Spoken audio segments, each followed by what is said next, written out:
Hey guys, it's Tila Herman here, and here I am with part 3 of my journey, which is my current journey, the journey that I'm on. I'm sure, as a lot of you guys know, as mothers, we give up a lot of ourselves to take care of our little ones, and I don't know if I'm the only one out there, but for the longest time I felt that it was my duty as a mother to come last. You know, it wasn't just what happened, like I should always come last, and that's just the way that it is. And it was a little naive in thinking that one person can always come last and still maintain some resemblance of who they are. But I didn't learn that for a long time. It also took me a really long time to learn that my happiness is all internal, that there's not one person out there in the world that can make me happy unless I want to be happy. There's also no one out there in the world that can make me feel inferior or small or belittled or whatever other negative thing you want to think of unless I allow them to do that to me. So this was kind of sinking in as the new year, came about, and just like last year, I felt last year that I was being taken for granted and everything, and this year things were a little bit better, but I still was being disrespected by our children, and our children see mom and dad interact, and so that's where they learn it from. And I just hadn't been happy in a long time, and in all honesty, I had begged and pleaded for my husband to go to counseling with me so that we could figure some things out and get better communication and things, but he would always tell me, no, our marriage is fine. You can go to counseling, but our marriage is fine. I don't need to go.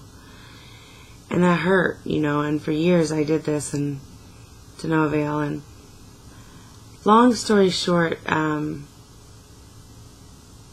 was a recent event that was a betrayal of my trust within our marriage that has been very hard for me to swallow. It to me is a huge red flag. And so,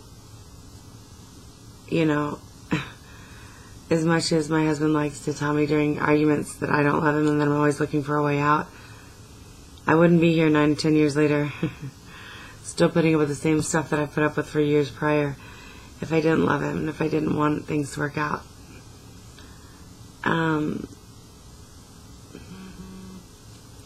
So it's been hard lately, because with my marriage, even when I was unhappy, at least I would be able to go back and say, well, at least I trust him.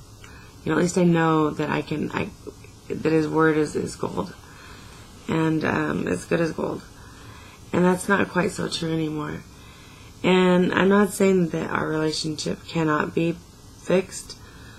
I'm not saying that trust can't be rebuilt. But I'm saying I've never been in a relationship where it has been.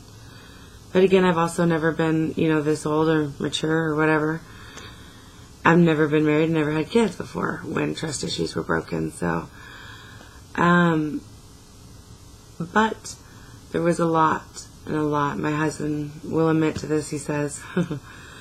But a lot of neglect, emotionally and physically, on his part with me. And so a lot of the problems that we had that I knew we had, he would tell me we didn't have, and that I was crazy and I was making it up. And so for a long time I wasn't sure, whether I was crazy or whether my husband was kind of being a jerk. I didn't want to believe that my husband was being a jerk. I'd rather blame it on my depression and my mental illness. But, so that's where I am now, and like I said, I'm to the point where I know that the only person that can make me happy is me, and so I'm on a journey of self-fulfillment and to make myself happy. I'm going to be writing a book, and I would love for my husband to be the happy ending in my book. I would love nothing more. But like I told him, it's going to take a lot of work, and I really don't know if he's up to all the amount of work that it's really going to take to put in to make everything work. I don't know, but I know if he wants it bad enough that he can. But I don't know if he wants it bad enough, basically. Actions speak louder than words, and there does come a point where words just become useless. They lose their meaning, and so now I'm just falling back on actions, and the actions that I saw that led me to this point scared me to death. And so I'm moving forward, and I'm focusing on me and making myself happy. I would love for you to join in with me with my journey. Keep checking back in. If you're interested in starting your own journey, reach out to me. I would love to help you. And I hope you guys have a wonderful day, a wonderful evening, a wonderful weekend, whatever it is.